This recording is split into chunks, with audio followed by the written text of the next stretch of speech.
In studying the book of Revelation, it's important to understand how we might approach the book. When we approach the book of Revelation, we are trying to see it for what it is, God's word and instruction in helping us to live, speak, and serve as the very presence of Jesus in this world. And so as we study, we need to recognize that historically there have been four approaches to the book as we seek to unpack what it is that God's saying to us, what it is that John's laying out for us. Many pastors and theologians have approached the text to help unpack these events for people so that they might better understand what it is that the book of Revelation is saying. Now, it's really important to understand also that the book of Revelation is an apocalyptic literature. It means that there's filled with images and metaphors and references to some of the Old Testament imagery that was spoken of through the prophets. John is using all of these images and the things around him to get across to the church, both then and today, the things that Jesus would have us see.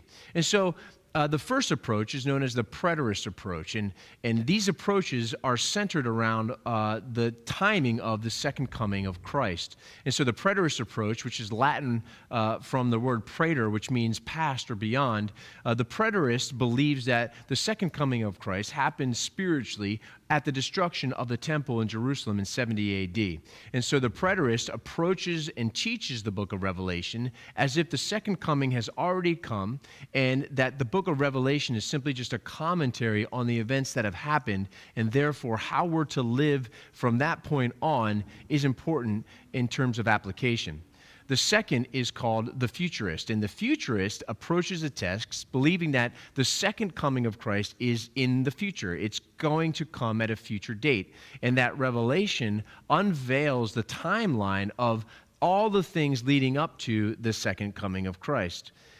The third approach is the Historicist Approach, which that approach believes that the book of Revelation is intended to show us a chronological timeline, specific moments in history for the church that as we read Revelation, we interpret and try to decode and find out at what point in history did these certain events happen.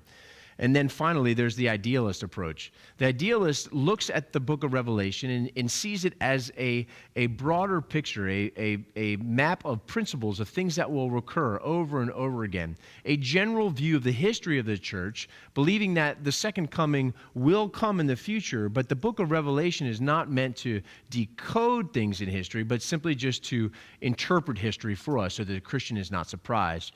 And so the four approaches, the Preterist Approach, the Future Approach, the Historicist Approach, and the Idealist Approach are the four common ways in which theologians, pastors, and the church have sought to unpack the book of Revelation. I hope this is helpful for you in understanding that there are multiple views on the book of Revelation. But again, these are secondary views. These are timing issues. They're not salvific issues. And while some people have sought to separate from others because of their view of certain timelines, it's really important for us to recognize that there is an orthodoxy of understanding of the primary things, the centrality of the message of the cross, the death, the burial, the resurrection of Christ, his second coming. These things that are primary are the things that we can stay together on. The things that are secondary are not necessarily things that we need to separate on, but yet the applications are important. And so let's continue to study the book of Revelation together, and let's see what approach we might take individually as we study the text further.